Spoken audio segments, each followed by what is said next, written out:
আজকে SmackDown officially kick off করে বেকি Lynch এবং কি বেকি লিঞ্চকে ইন্টারাপ্ট করতে আমরা দেখতে পেয়েছি চলে আসে টিফিন স্টেশন।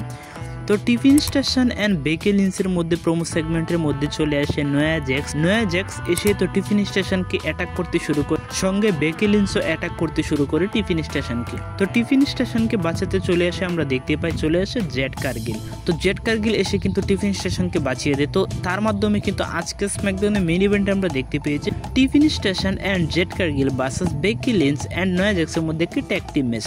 তো এই ম্যাচটিতে কিন্তু আজকে আমরা দেখতে পেয়েছি Jade Cargill and Tiffany Stratton ম্যাচটিতে জয়লাভ করতে সক্ষম হয়ে গিয়েছিল।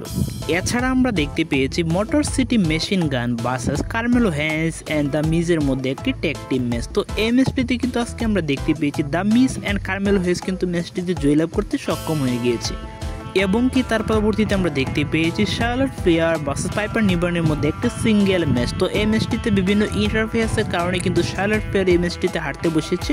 তো পাইপার নিবেন কিন্তু এই ম্যাচটিতে জয়লাভ করতে সক্ষম হয়ে গিয়েছে। তাছাড়া আমরা দেখতে পেয়েছি জন সিনা অ্যান্ড লোগান পলের মধ্যে একটি সেগমেন্ট। তো সেই সেগমেন্টে আমরা দেখতে পেয়েছি জন সিনা কিন্তু একটি অ্যাটিটিউড অ্যাডজাস্টমেন্ট দিয়ে দিয়েছিল লোগান পলকে, বাট আজকে স্ম্যাকডাউনের শেষ মুহূর্তে আজকে আমরা দেখতে পেয়েছি ব্যাক স্টেজে কিন্তু জন সিনাকে অ্যাটাক করে দিয়েছিল লোগান পল।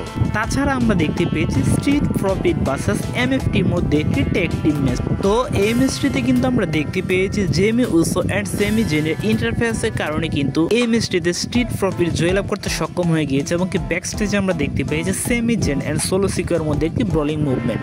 তো তার মধ্যে দিয়ে কিন্তু নেক্সট উইক স্ম্যাকডাউনের জন্য আমরা সোলো সিকো অ্যান্ড সেমি জেনের মধ্যে United state of championship match এবং কি তার পরবর্তীতে আজকে আমরা দেখতে পেয়েছি ড্রু ম্যাকএন্টায়ার এসে কিন্তু কল আউট করে কোরিডোরসকে, কিন্তু আমরা দেখতে পাই পিছন থেকে কে চলে আসে রেন্ডি অর্টন এসে ড্রু ম্যাকএন্টায়ারকে দিয়ে দেয় একটি RKO। তো ধারণা করা হচ্ছে যে আমরা তাদের মধ্যে আরও একটা ফিউড বা আরও একটা ম্যাচ কিন্তু দেখতে পাবো খুব শীঘ্রই।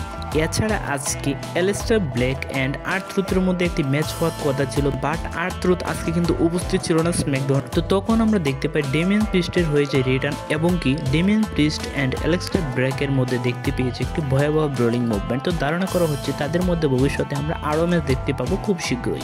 তো এই ছিল আজকে স্ম্যাকডাউনের ফুল রিভিউ। ভিডিও ভালো লাগলে অবশ্যই লাইক, কমেন্ট এবং কি সাবস্ক্রাইব করে পাশে থাকবেন। ধন্যবাদ সবাইকে।